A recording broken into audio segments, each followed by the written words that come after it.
What is up, YouTube? My name is Erik Johnson, and welcome to my channel. In November of 2019, my partner and I bought a 3-bedroom, 3-bathroom, 1,100 square foot fixer-upper condo in San Diego, California. We spent nearly $40,000 in the entire quarantine doing my first ever DIY home renovation. Throughout the renovation process, I found a passion for creating, and after the year of universal reevaluation that was 2020, we sold the house and I bought a 2020 Ford Transit 148 extended with all-wheel drive so that I could convert it into a full-time off-grid home of my dreams. I'll be documenting and sharing everything about this DIY van conversion. If you'd like to follow along, by all means, hit that subscribe button. Okay guys, welcome back to my channel. Wow, yeah, it's cold. It's colder than I'm used to. Oh, winter is coming and I am so not ready. In today's video, I'm going to be getting into the sexiest of topics when it comes to your van conversion, but honestly, a very important, probably one of the most important topics, and that is going to be how to finance your van conversion. So not just the conversion itself, but the van purchase as well. The two kind of major components to the van conversion. Now, I haven't really seen too many people get into this topic, having done quite a bit of research as far as going into financing and just kind of being a topic that I genuinely do find interesting. I figured I would share just kind of my anecdotal experience and kind of recommendations for anyone else that is considering doing a van conversion. First and foremost, you really do need to kind of figure out what your budget is. There, of course, if you have cash to do the whole thing, I mean, fantastic. I don't think that necessarily applies to everyone. I think for the majority of people, myself included, that wasn't an option. I am paying cash for all of my conversion or like the renovation. So all of the materials, everything that I'm putting into the van, I paid cash, but the van itself, I chose to finance. Like a very common business saying is just like cash is king. And so like your cash flow is something that you do really want to be mindful of. And especially if you are trying to either take some amount of time to just travel on your own, like the whole purpose of kind of doing a van conversion is you want that freedom.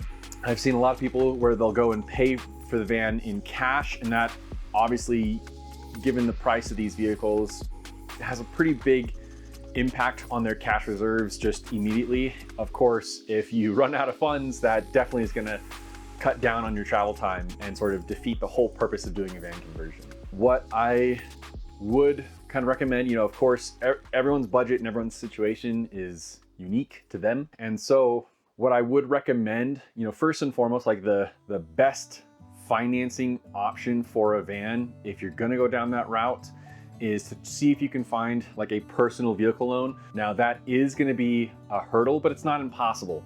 Quite a few credit unions and banks are going to have some sort of a clause or a limitation where they flat out do not allow a commercial VIN to be purchased with a personal vehicle loan. There's usually a clause where they, like I said, it has to be a vehicle where the VIN is classified as a personal use vehicle and not a commercial vehicle. With these cargo vans being predominantly used by trade skills or businesses, their VINs really are commercial VINs. And so every single van that I looked at, whether it had windows, was a passenger van versus a cargo van or not, every single one that I was considering, for those who don't know, Betty here is a 2020 Ford Transit. It's a 350. Has all-wheel drive. It's also the high roof version and the extended version. So the biggest one that I could find, and any variation, even when I also looked into like Ram ProMasters or Mercedes Sprinters, the 170s, any of these VINs, when I tried calling in to see if their VIN, if I could somehow get around that commercial VIN issue, they all came back as being commercial VINs. And what I had to do was actually get a supervisor exception at my credit union.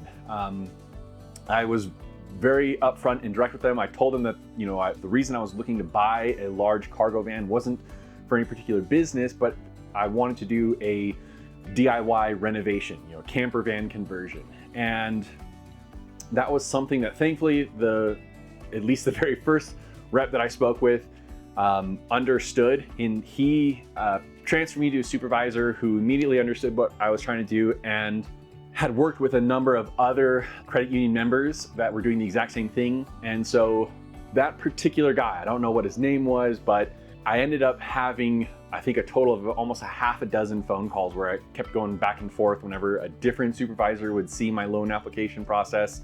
They would see that it was a commercial VIN. They would call me and tell me flat out, no exception, could not be done. However, I had already spoken to one guy who said I could do it. And so I just was like a dog in a bone, and I refused. I refused to take no for an answer.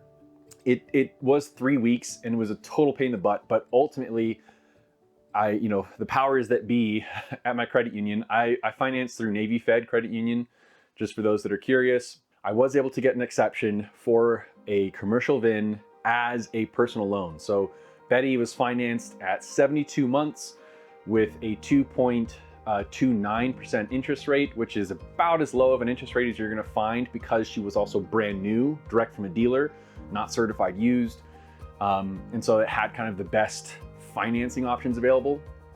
The next best financing option that I was able to find is going to be dealer financing. So of course, the dealers direct usually have some sort of a financing arm to their business. And that's because if they can sell you a van, as far as making that payment or the financing work, then of course they get a van, the whole thing that they're trying to manufacture and sell, they can get one of those off the lot. But at the time that I was looking, which was February of 2021, it was about 6 to 7% for dealer financing.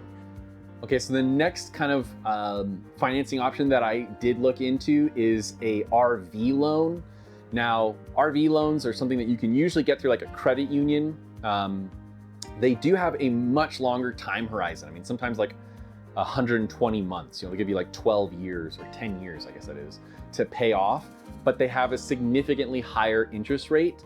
And there are some hoops to jump through as far as the vehicle has to be registered as an RV typically. And so not every single vehicle will be able to fall into that RV category, but it's an option depending on if you are, like if you're just restoring or kind of renovating, updating an existing RV, that's something that you could look into. So I guess let's get into the next half, which is going to be financing the conversion or the renovation, I guess you could say. The best option if you already own your own home is probably be like a cash out refinance and just kind of roll it into your mortgage. I had a house when I first was considering this project, and that was my default approach. That's what I was planning on doing as far as financing this. But things didn't quite work out that way, and instead we ended up selling the house. So of course, if you own your own home, the next one is going to be like a HELOC or a home equity line of credit, similar to a second mortgage almost against your home. Now, of course, you want to be really careful with this, and by no means am I giving like financial advice here, something that you would definitely, I would say, want to talk to like a financial advisor. But kind of moving on, the next best option as far as financing, I believe is going to be just like a personal loan. The downside to personal loans is that you're gonna have, there's no collateral offsetting that personal loan, and so the interest rates are gonna be higher. So typically a personal loan, you're looking at somewhere around 10%, but that is still gonna be better than any kind of a credit card.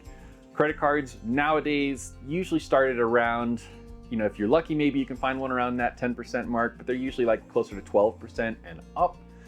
And credit cards are probably just the worst way to try and finance any portion of your van conversion. My guess is that is like a major way that a lot of people are considering paying or financing the conversion is through credit card debt. I would so strongly recommend against trying to put, if the long-term plan is that you can't pay for it quickly, a credit card is going to be just the highest interest rates. It'll take the longest to pay off, and you're gonna end up paying quite a premium in interest.